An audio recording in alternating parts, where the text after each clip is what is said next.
Bonjour! Dans ce nouveau tutoriel, nous allons jeter un coup d'œil introductif au flux de travail SVG et PSD dans Cartoon Animator 5.2. Notre logiciel préféré dispose aujourd'hui d'un excellent pipeline d'animation 2D qui prend en charge les formes vectorielles et bitmap et les exporte également vers tous les outils de post-production standard de l'industrie et les outils de montage vidéo.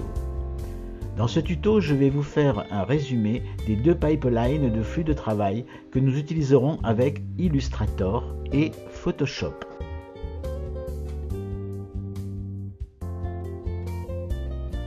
Vous n'avez ni l'un ni l'autre?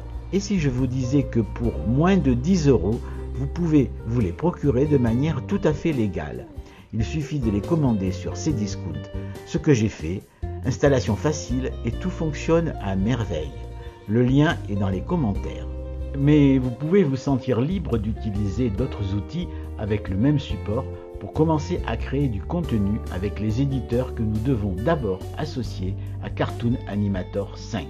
Pour cela, rendez-vous dans les préférences et commençons par définir le chemin d'application pour votre éditeur PSD dans la section Images et de votre éditeur SVG dans la section Vecteurs. Vous verrez alors une liste de programmes pris en charge dans chacun.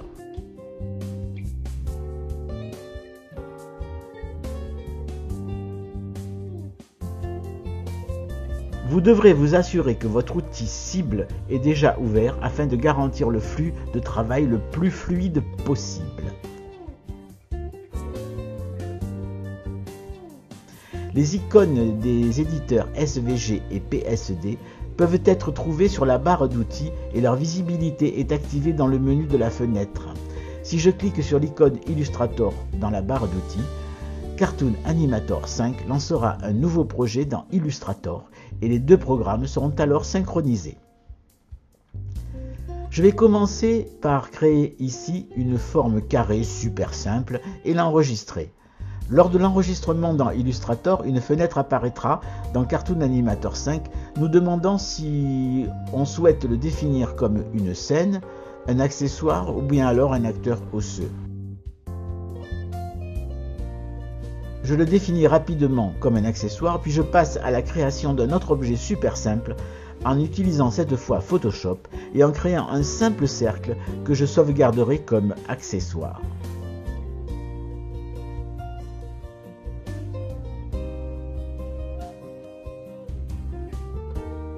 Si vous ouvrez le gestionnaire de scène, vous pourrez les voir définis comme SVG et bitmap. Une icône de synchronisation indique qu'ils sont tous deux synchronisés avec leurs programmes respectifs. Puisqu'ils sont synchronisés, si je modifie le carré dans Illustrator et réenregistre, il sera mis à jour dans Cartoon Animator 5. Il en va de même pour ma sphère sur Photoshop.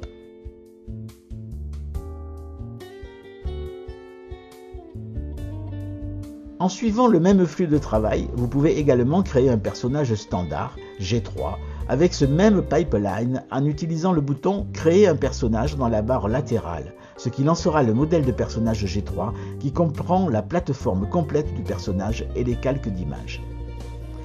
Vous pourrez alors remplacer les images dans le modèle pour personnaliser votre personnage et, une fois que vous l'aurez enregistré, vous l'importerez dans Cartoon Animator, tout comme nous l'avons fait pour nos deux accessoires.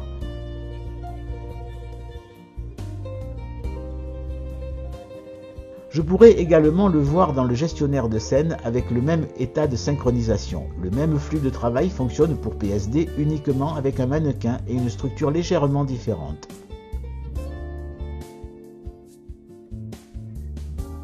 En cliquant sur la fenêtre de création de personnages, il vous sera proposé de télécharger de précieuses ressources vectorielles ou bitmap.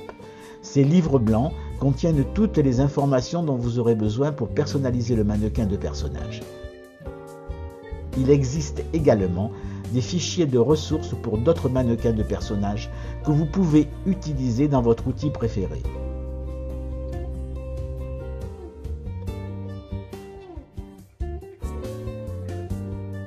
Veuillez noter que si vous avez sélectionné votre personnage et que vous entriez dans le Composer Mode, le lien entre Cartoon Animator 5 et votre profil graphique sera déconnecté jusqu'à ce que vous le lanciez à nouveau.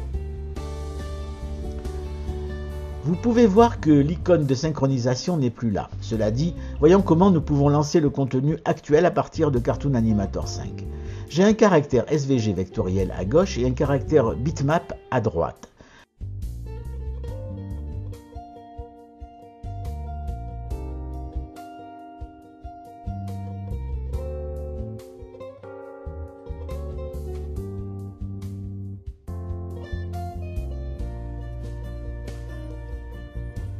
Je vais commencer par lancer mon personnage SVG dans son outil à partir du Composer Mode.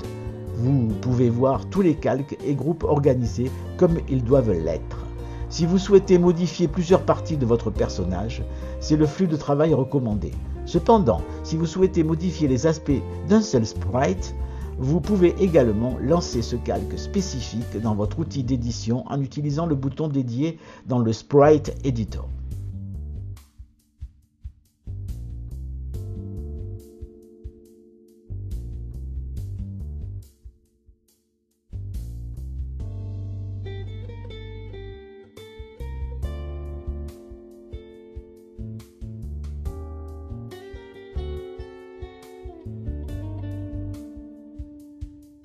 Le processus est similaire lors du lancement de votre personnage basé sur une image.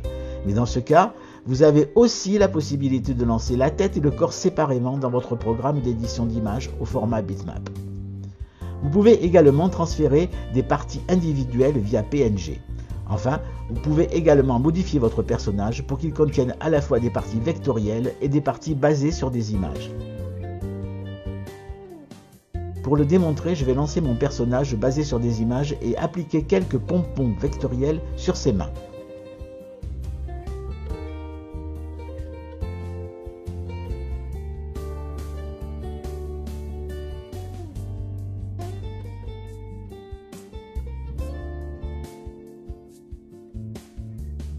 Vous pouvez modifier la taille des éléments.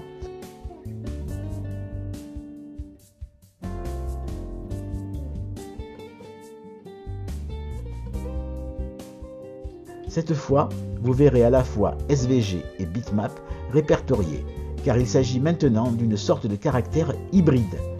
Cependant, si vous lancez le caractère basé sur l'image à partir du Composer Mode, les pompons disparaîtront puisqu'ils sont réellement définis comme accessoires.